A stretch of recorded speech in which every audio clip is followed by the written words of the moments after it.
I carved that one wonderful summer.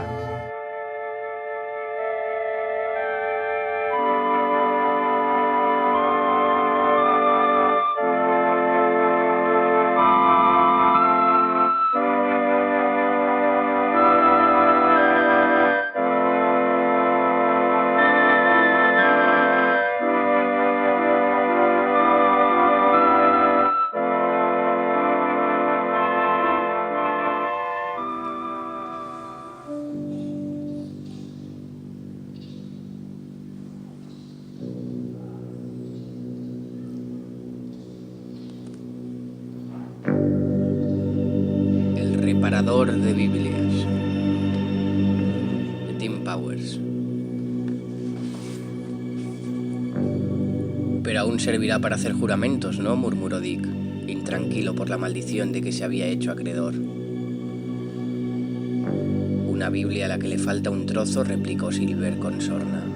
Ni hablar. No comprometería más que jurar sobre un cancionero.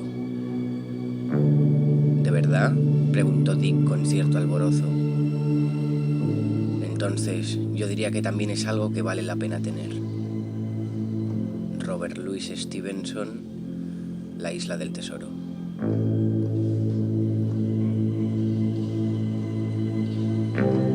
Al otro lado de la autopista estaba el viejo Humberto. Un punto negro en el campo pardo entre la vía del tren y el quitamiedos, que empujaba un cochambroso carrito de supermercado por la acera agrietada. El primer sol de la mañana proyectaba su sombra hasta la línea divisoria, pero al parecer ya estaba tan borracho que iba apoyado en el carrito, usándolo a modo de andador. Era probable que no durmiera nunca, aunque tampoco se podía decir que estuviera siempre muy despierto. Humberto había trabajado lo suyo. Hacía mucho que se dedicaba a hablar y gesticular con gente muerta, que solo existía en su recuerdo distorsionado. Pero aquella mañana, mientras Torres lo observaba, fue indudable que el viejo lo miró fijamente desde el otro lado del asfalto y lo saludó con la mano.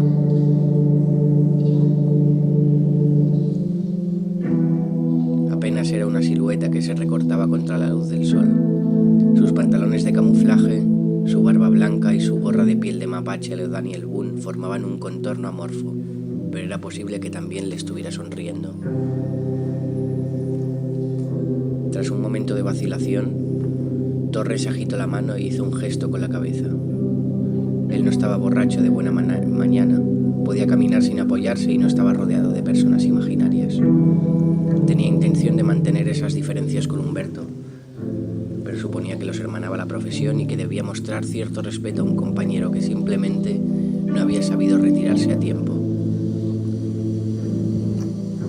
Se guardó en el bolsillo el paquete de Camel y el cambio. Dio la espalda al viejo y cruzó el aparcamiento en dirección al descampado que tenía que atravesar para llegar a su casa. Se había retirado. Al menos ya no quería saber nada de las inmersiones profundas. Últimamente se conformaba con trabajos de poca monta, coches, Biblias, gafas o ropa de segunda mano. La mitad del trabajo consistía en convencer a sus clientes de que el trabajo estaba hecho. Siempre usaba agua bendita de verdad, de las botellas de 5 litros que llenaba en la pila de plata de la iglesia de Santa Ana.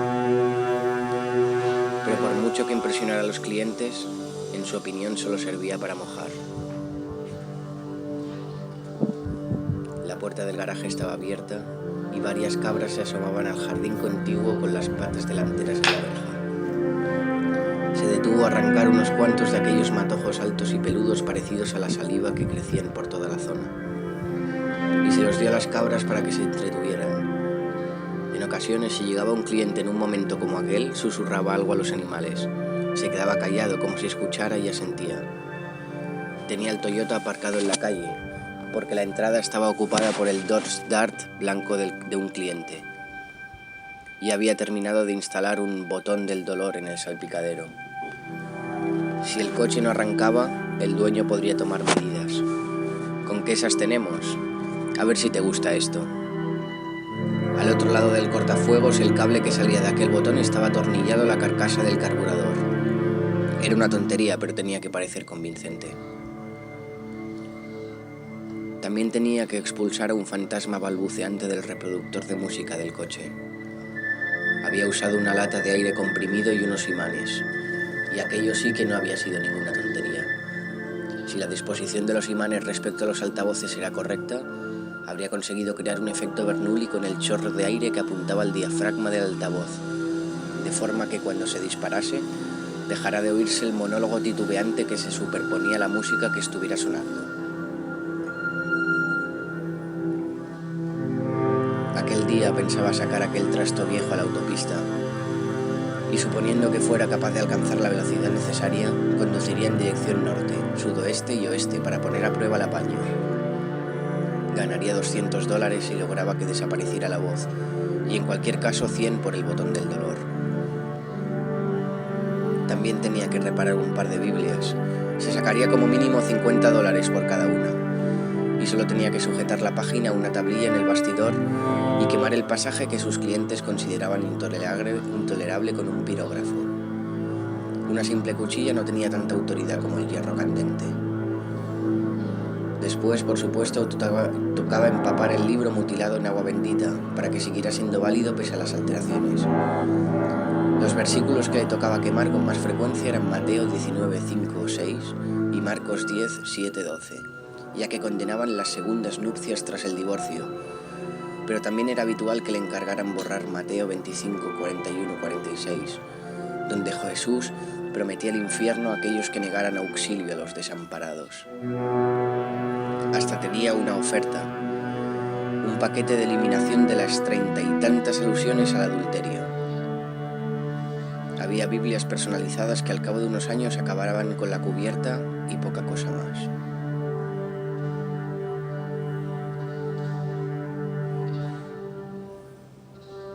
Abrió la puerta de un empujón, puesto que nunca cerraba con llave, y se dirigió a la cocina para coger una cerveza puesta al fresco en el fregadero.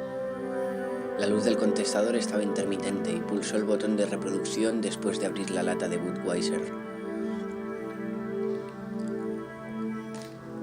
«Transmítele este mensaje a Torres», dijo la voz grabada. «Apunta el número que te voy a dictar. Es muy importante. Asegúrate de que lo reciba». La voz recitó un número y Torres lo escribió. El aparato llevaba de fábrica un mensaje pregrabado con voz femenina. «No hay nadie que pueda atender a su llamada en este momento». Normalmente, quienes llamaban pensaban que vivía con una mujer, y no debía de parecer muy fiable, porque no era infrecuente que insistieran mucho en que le transmitiera el mensaje. Marcó el número y al cabo de un momento contestó un hombre. «Señor Torres, necesitamos que nos ayude, igual que hizo con la familia Fota hace 4 años.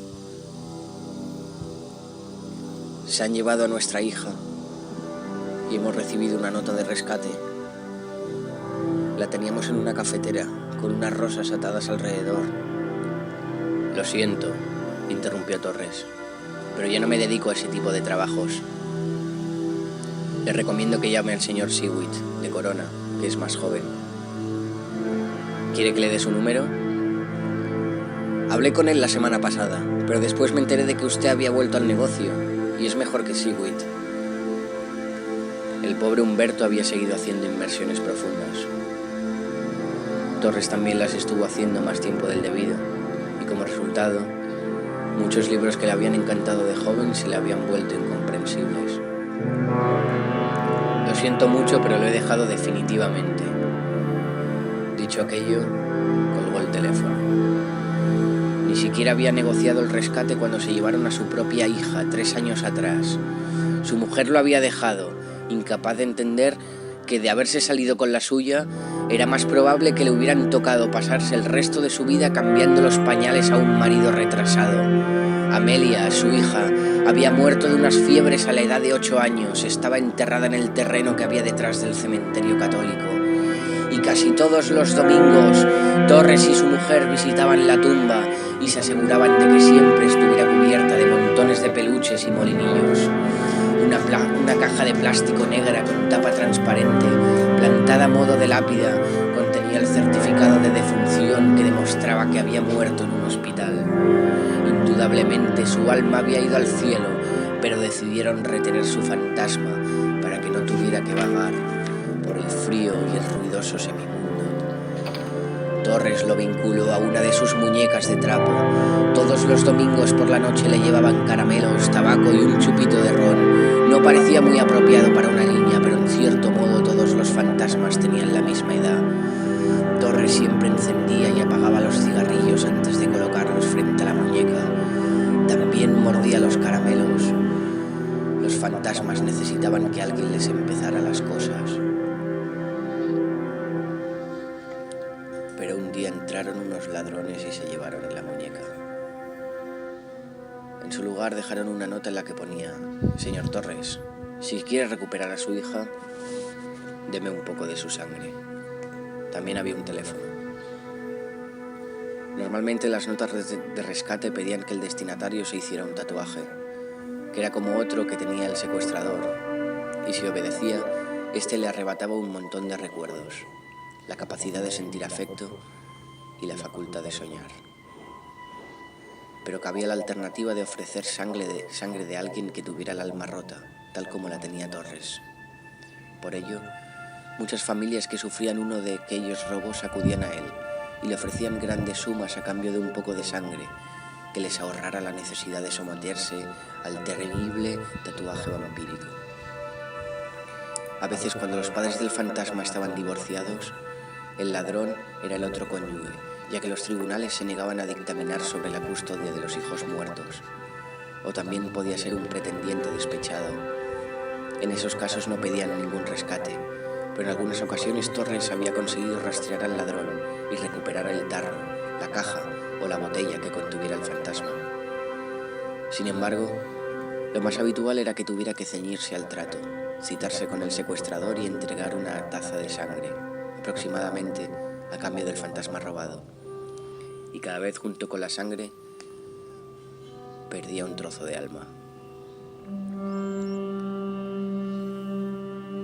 El teléfono volvió a sonar y Torres se acabó la cerveza, decidido a no contestar. 10 años atrás era una mera consideración abstracta. Si pensaba en ello, que tampoco era frecuente, suponía que podía perder gran parte del alma sin echarla de menos. A fin de cuentas, seguro que iría al infierno de todas formas, por habérsela roto deliberadamente a los 18 años. Tenía la impresión de que dispersarla equivalía a eludir el pago de un impuesto. Pero a los 35 años ya había perdido el pelo, se le habían roto tantos vasos sanguíneos en la retina que casi no veía ni por el ojo izquierdo. Y cuando intentaba leer una novela larga le resultaba imposible seguir la trama. Al parecer, junto con la sangre y los fragmentos de su hipotética alma, había perdido integridad física y mental. Pero los ladrones no querían la sangre para aumentar su integridad, era casi lo contrario. Torres lo veía como una especie de botox espiritual. Se trataba por lo general de médiums, adivinos, videntes, metafísicos en general, y más que la evasión que representaban los recuerdos y sueños ajenos, así como la capacidad de sentir afecto, buscaban una forma de amortiguar el ruido extrasensorial producido por las vidas y las muertes de los humanos. Torres lo imaginaba como un centenar de radios que sonaran a la vez, con la mitad de los locutores borrachos como cubas, lloriqueando, soltando risitas estúpidas o buscando camorra. Pero no lo sabría nunca, porque había roto todas las antenas de su alma a los 18 años, la noche en que mató a un borracho que lo atacó con una navaja en un aparcamiento. Consiguió desarmarlo y lo dejó inconsciente, golpeándole la cabeza contra un parachoques, pero después, y solo porque podía, le clavó la navaja en el pecho. La fiscalía dictaminó que había sido homicidio involuntario en defensa propia, de modo que no presentó cargos, pero tenía el alma rota. Saltó el contestador, pero no se oyó nada después del mensaje saliente. Torres tiró la lata de Budweiser a la papelera y se dirigió al salón, que se había convertido en taller con el paso de los años. Cometer un asesinato era la forma más eficaz de romperse el alma, y Torres había rescatado su primer fantasma aquel mismo año, sin cobrar, solo para averiguar si su alma proporcionaba la desconexión provisional de la humanidad que tanto valoraban los metafísicos. Pudo comprobar que funcionaba a la perfección. Llevaba 20 años reparando Biblias, pero solo hacía un par que se había forjado una reputación en aquel campo, y había sido por accidente. Un día de verano, 3 testigos de Jehová encorbatados aparecieron en su puerta. y salió al jardín a debatir las escrituras con ellos. «Déjenme esa Biblia», les había dicho, «y les demostraré en qué se equivocan». Cuando se la entregaron, la abrió por el primer capítulo del Evangelio de San Juan y empezó a leer en voz alta. Tenía la vista tan deteriorada que se vio obligado a sacar la lupa y no se dio cuenta de que la atravesaba un rayo de sol hasta que prendió el libro. Los testigos de Jehová huyeron despavoridos y al parecer hicieron correr la voz de que le bastaba con tocar una Biblia para que estallara en llamas. Estaba sujetando al bastidor una Biblia vieja y desgastada sobre la mesa de mármol, con el propósito de eliminar los comentarios de San Pablo en contra de la homosexualidad cuando oyó 3 golpes en la puerta, el primero vigoroso, los otros 2 apenas un roce. Se dio cuenta de que como no estaba cerrada, el visitante la había abierto sin querer. Dejó el pirógrafo en el cenicero y salió al vestíbulo. En el umbral había un hombre bajo y fornido con bigote que tenía una caja en las manos y se agitaba incómodo de un lado a otro. «Señor Torres», acompañó el saludo con una sonrisa, pero inmediatamente después puso una cara tan lúgubre que le dio la impresión de que no volvería a sonreír jamás. «Se han llevado a mi hija». Quizá la caja de zapatos fuera el altar en que guardaba el fantasma de su hija, en un tarro de mermelada o en un frasco de perfume, probablemente rodeado de lazos y corazoncitos de caramelo. Resultaba un tanto austera, pero era posible que la usara solo para los viajes, el equivalente de una jaula para gatos. «Acabo de llamar», continuó. «Ha saltado el contestador, pero tenía la esperanza de que estuviera en casa de todas formas». «Ya no me dedico a negociar rescates de fantasmas», dijo Torres con resignación y paciencia. «Debería llamar a Seaweed, de Corona». «No quiero recuperar ningún fantasma», le tendió la caja. «De eso se encargó ayer el viejo Humberto. Esto es para usted». «Si Humberto rescató a su hija», dijo Torres mirando la caja con aprensión sin aceptarla, «¿a qué ha venido?» «No estoy hablando de ningún fantasma. Mi hija tiene 12 años y ayer se la llevaron cuando volvía del colegio. Le daré $1.500 si la recupera. Esto es un regalo que quiero hacerle. Humberto me ha ayudado a conseguirlo». «¿Han secuestrado a su hija?» Torres dio un paso atrás. «¡Viva!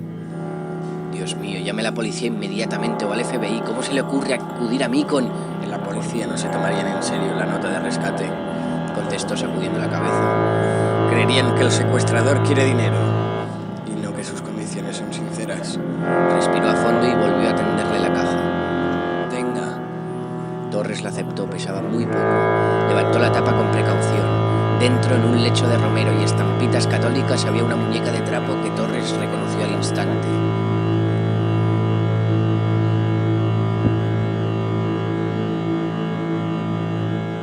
«Amelia», susurró.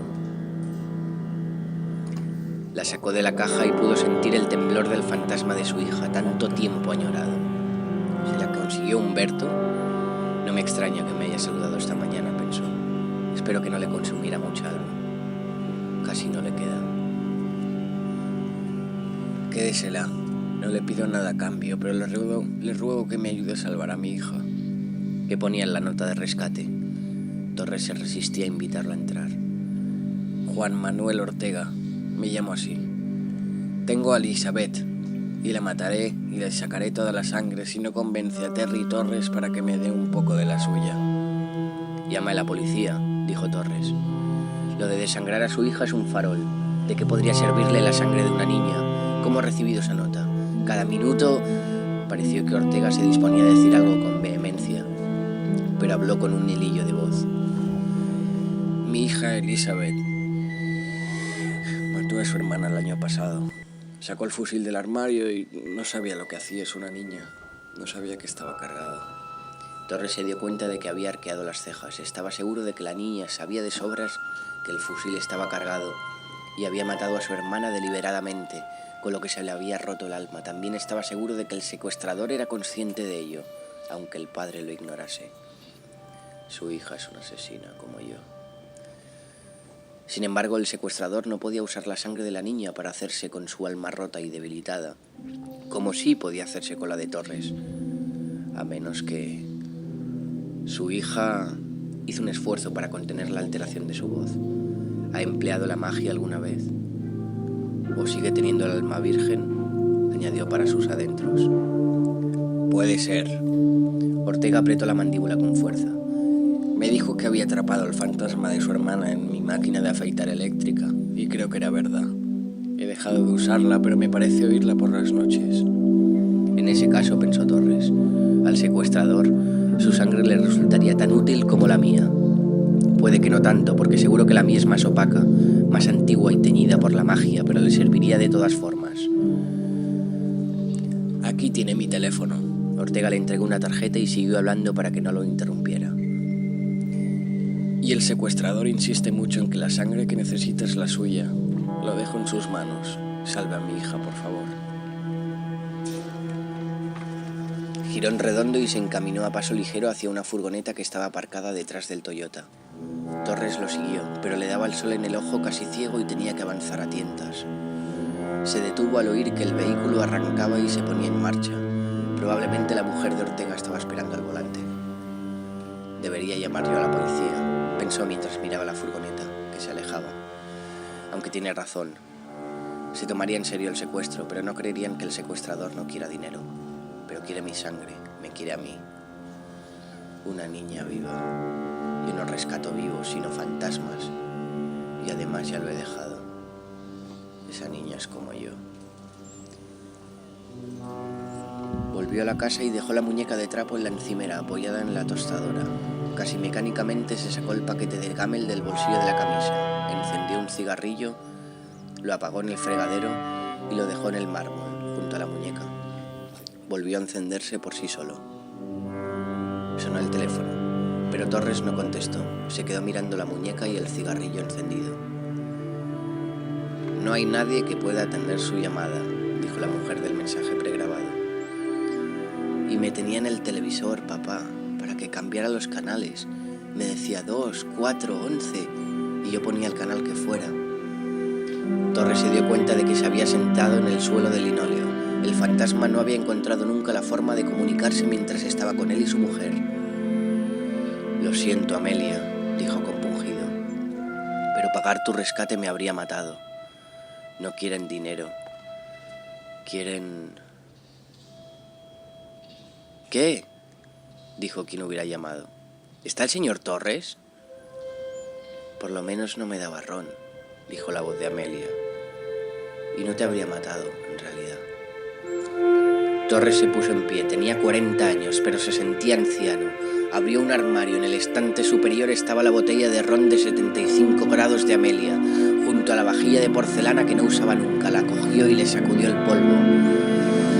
Pienso decirle lo grosera que has sido, dijo quien fuera que estuviera llamando. Esto no tiene ninguna gracia, colgó. No. Torres sirvió una buena cantidad de ron en una taza de café. No me habría matado, pero me habría dejado hecho un vegetal. No sería capaz de trabajar, hablar, pensar. Si ya casi no entiendo las tiras cómicas del periódico, pensó.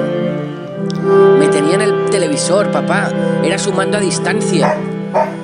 Torres dejó la taza en la encimera y sintió vibrar el asa mientras la soltaba. El olor penetrante del alcohol se hizo más intenso, como si se estuviera evaporando. Y me daba caramelos, añadió la voz de Amelia desde el contestador. Los Sugar Babies me gustan más que los Risipises. Torres le había dado siempre Risipises, pero en aquella época la niña no podía informarlo de sus preferencias. A los que no rescataba nadie nos ponía encima de la tele. La tele la tenía llena de tarros, cajas y demás, y nos hacía cambiar lo que decía la gente. Le hacíamos decir maldiciones. El teléfono sonó de nuevo. Amelia chistó desde el contestador y después preguntó con impaciencia. ¿Qué? ¿Qué? ¿Puedes darle un recado a Terry Torres?, dijo una voz de mujer. Que no se te olvide, por favor. Apunta este número. Recitó un teléfono y Torres lo memorizó automáticamente. Tengo a mi marido en un despertador, pero se está desvaneciendo. Cada vez sueño menos con él, aunque me lo ponga debajo de la almohada y las pastillas de menta. Solo se ha comido media en un año. Hay que potenciarlo. Díselo a Terry Torres. Estoy dispuesta a pagar $1000. Le pediré más, pensó Torres. Seguro que paga lo que le pida. Potenciarlo La única forma de potenciar un fantasma que se estuviera desvaneciendo y todos se desvanecían más tarde o más temprano consistía en añadir otra alma al contenedor, y tenía que ser de recién nacido, para que aportara vitalidad, pero no tuviera todavía una personalidad que interfiriese con la otra. Lo había hecho varias veces, y aunque solo eran fantasmas, no almas ni personas, siempre tenía la sensación de que estaba echando ratones en un terrario para que los devorase una gran serpiente ciega. Con eso podrá comprar un montón de sugar babies, comentó el fantasma de Amelia. ¿Qué? Dale el recado, por favor. Me he aprendido el número, dijo Amelia cuando la mujer cortó la llamada. Yo también. Las comadronas vendían fantasmas de bebé, pero les repugnaba la idea de conseguir uno. Mamá ha muerto. Torres fue a decir algo, pero soltó un bufido. Bebió un trago de ron, del ron de Amelia, para cobrar fuerzas. ¿De verdad? Desde luego, siempre que se muere alguien todos nos enteramos. Supondrían que no darías sangre por ella, ya que no quisiste darla por mí. Los sugar babies son mejores que los Reese's Pieces. Sí, ya me lo has dicho. ¿Podré quedarme con sus anillos? Me quedarían muy bien en la cabeza. No sé qué fue de ella. Es verdad, cayó en la cuenta de repente. No tengo ni la más remota idea. Miró la muñeca y se preguntó por qué tanto empeño en conservar esas cosas.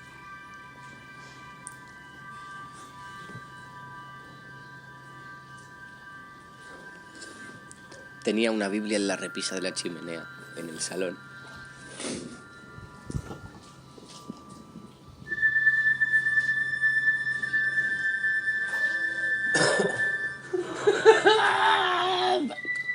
Tenía una Biblia en la repisa de la chimenea, en el salón.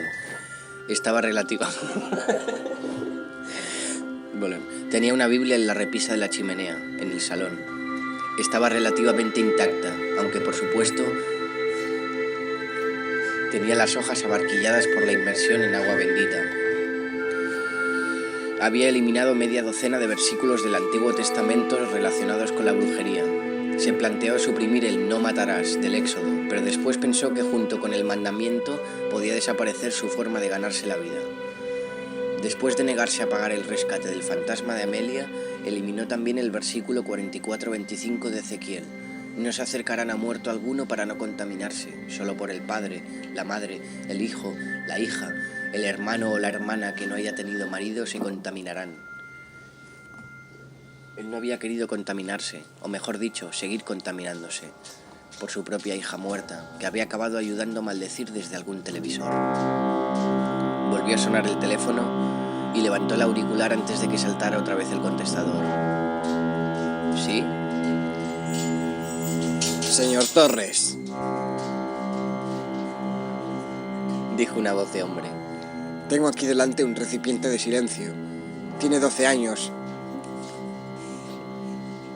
Y no está metida en ningún tarro. Su padre ha venido a verme. Como recipiente.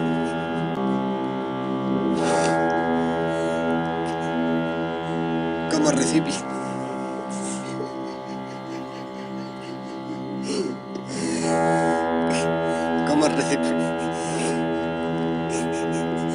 Como recipiente.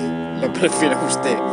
La niña no está mal, pero aún tiene el alma un poco translúcida y entraría ruido. A Torres lo asaltaron varias anécdotas sobre metafísicos que acababan por perder la razón, a fuerza de estar oyendo constantemente el estruendo de los pensamientos. Mi padre ha dejado de jugar a eso, dijo Amelia. Y ya me ha recuperado. Torres recordó el saludo que había cruzado con Humberto aquella mañana. Miró hacia el salón, pasó la vista por la Biblia que tenía en el bastidor y llegó a los libros que conservaba en un estante encima de la chimenea. Libros de bolsillo, libros de tapadura con el título grabado en oro, libros con la guarda desgastada. ¿Qué encontraba antes en ellos? un vínculo con la vida de otras personas que desde los 18 años no podía obtener de ninguna manera. A aquellas alturas, no obstante, tanto le habría dado que estuvieran en blanco. De vez en cuando sacaba uno, lo abría y se esforzaba Corky por leer con la ayuda de una lupa, pero aunque entendía las palabras, era incapaz de seguir el hilo. Esa niña es como yo, habría conseguido rehacerme y si lo hubiese intentado debería convencer a su padre para que le ayude a intentarlo. Vaya con la niña al punto de reunión, dijo Torres. Se apoyó en la encimera a pesar de su resolución, la cabeza le daba vueltas. Acudiré con sus padres para que se la lleven. Ya estoy muerto, pensó.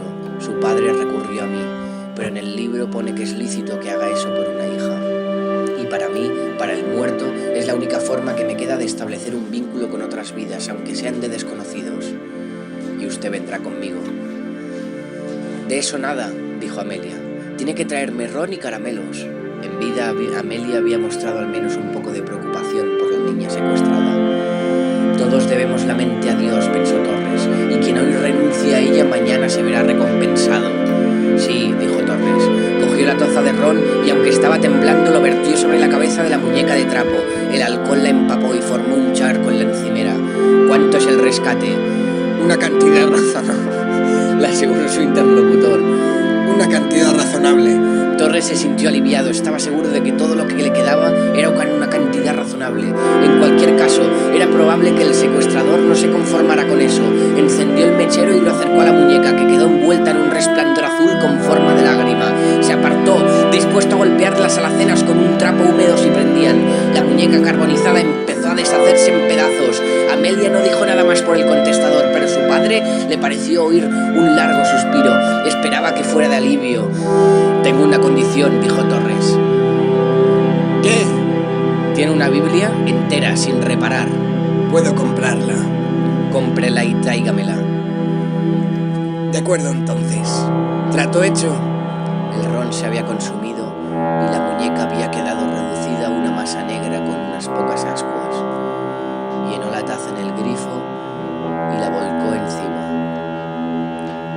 Se acabó el resplandor. Suspiró hasta vaciarse los pulmones.